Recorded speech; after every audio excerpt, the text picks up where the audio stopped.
అందరికీ నమస్తేనుల్లా welcome to our channel right. Congress వాళ్ళు ఎలక్షన్లకు ముందు ఎలక్షన్ల తర్వాత జనాలు పగ్గాలు అప్పచెప్పినాక కూడా ఒకటే ముచ్చట ఎంచుకున్నారు. ఏం ముచ్చటనయ్యా అంటే కరెంటు ముచ్చట.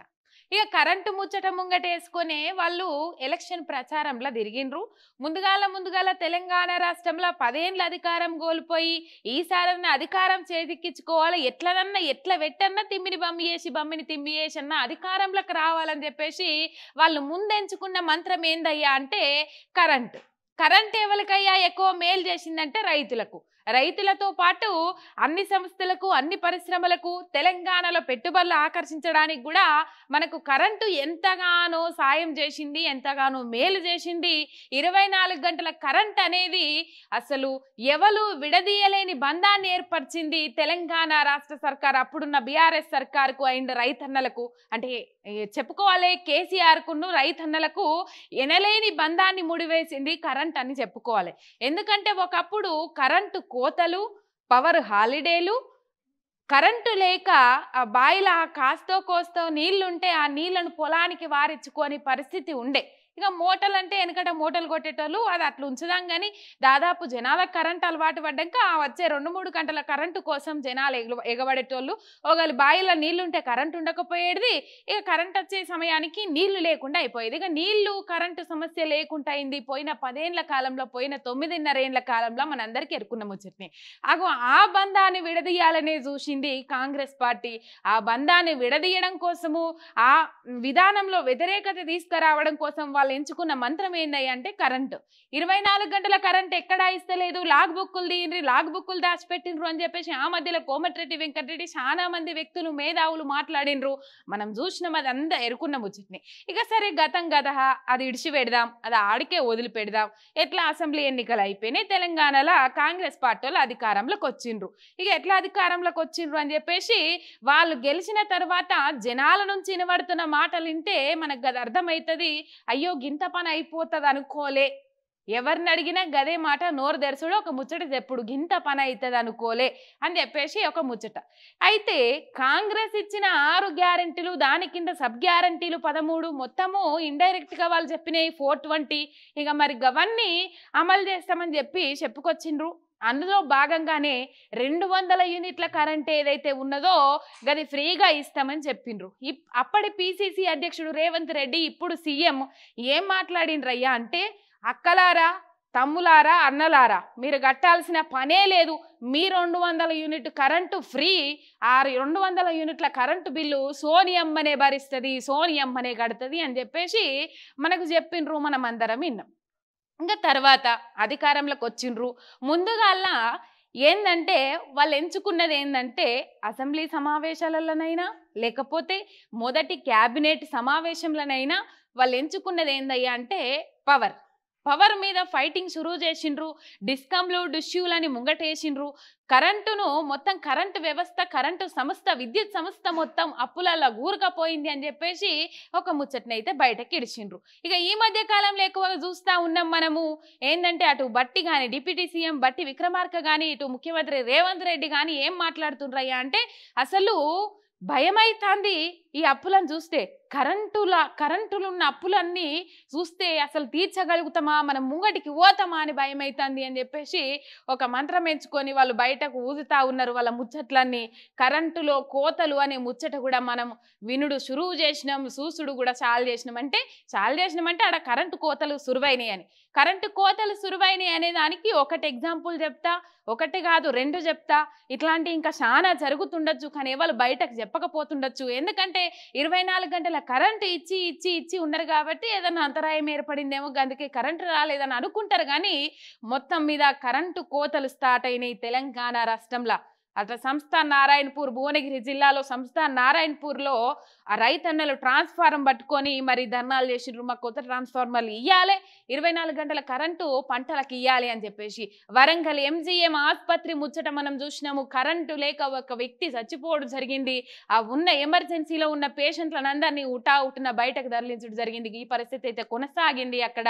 మొత్తం మీద కరెంటు కోతలు మొదలైనవి, మళ్ళా పాత కాలం రాబోతున్నది తెలంగాణ రాష్ట్రంలో.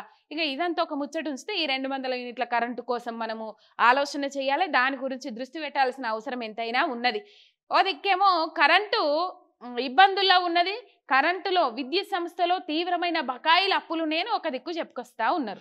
సరే, వీళ్ళ అధికారంలో రాకముందు కూడా ఈ ముచ్చటనే, లాగుబుక్కుల ముచ్చట, 24 గంటల కరెంటు ముచ్చట, అప్పటి పిసిసి అధ్యక్షుడు రేవంత్ రెడ్డి, ఇప్పుడు సీఎం రేవంత్ రెడ్డి అమెరికాలో పోయి ముచ్చట మాట్లాడిండు, 3 గంటల కరెంటే సరిపోతుంది అని చెప్పేసి తర్వాత మాట మార్చుకొని 12 గంటల కరెంట్ ఇస్తాం రైతులకు అన్నారు. గదే కరెంటు రైతులకు ఊర్లలో కొనసాగుతా ఉన్నదట. ఇప్పటికైతే ఎక్కడ 24 గంటల కరెంట్ అయితే వత్తలేదట. ఇక ఈ ముచ్చట అయితే ఇట్లా ఉండంగా రైట్, వాళ్లకు విద్యుత్ సంస్థలో అప్పులు లేవని తెలిసినప్పుడు, అప్పులు ఉన్నాయని వాళ్ళే అంటారు, అప్పులు లేవని అప్పుడు వాళ్ళే చెప్పిండ్రు. ఇప్పుడు 12 గంటల కరెంటు 3 గంటల కరెంటు సాల్తది అని ఎందుకు అన్నారు వాళ్ళ? సరే, అప్పుల కుప్పగా మారిపోతుంది విద్యుత్ సంస్థ అని అన్నారు. అప్పుడే తెలుసు.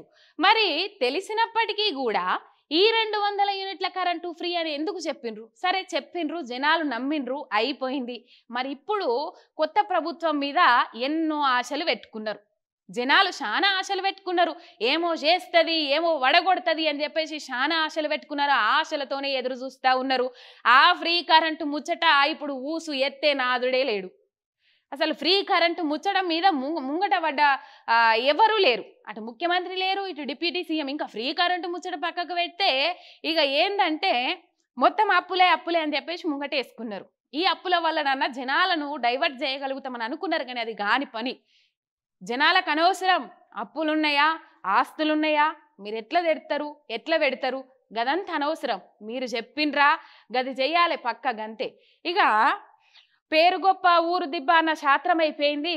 నిజంగా చెప్పాలనంటే ఈ ఫ్రీ కరెంటు ముచ్చట ఎత్తేటోళ్ళే లేరు ఇప్పుడు. మరి ఇస్తారా, ఎగ్గొడతారా, దాని మీద ఒక క్లారిటీ ఇవ్వాల్సిన అవకాశం అవసరం ఎంతైనా ఉన్నది. వాళ్ళు క్లారిటీ ఇవ్వాలి, ముంగటికి రావాలి.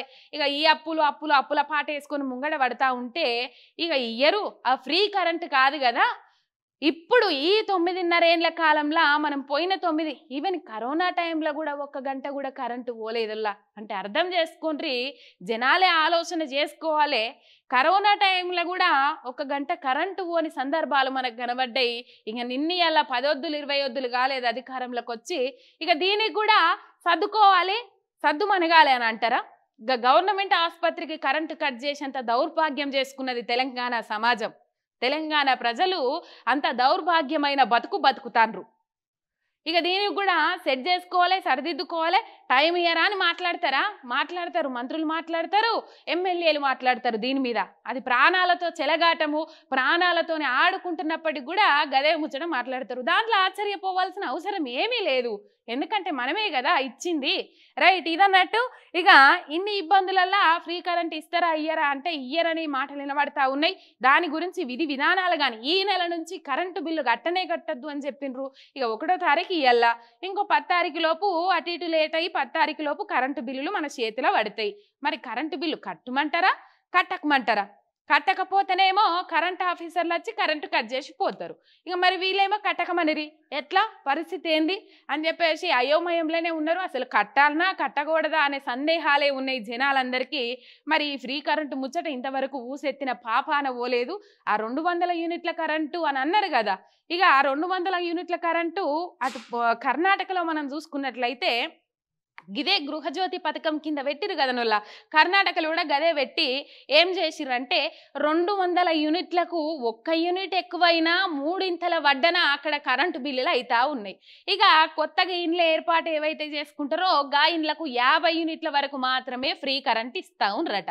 ఇక మనకు చెప్పే అన్ని ఇచ్చినవన్నీ హామీలు ఇచ్చినవన్నీ వేసుకుంటా పోతే ఖజానా ఎట్లా కల్లాసు కాదు, ఖజానాల పైసలు ఉండద్దు అని చెప్పేసి సిద్ధరామయ్య చెప్పే మొత్తం మీద ఇది కొనసాగుతా ఉన్నదల్లా.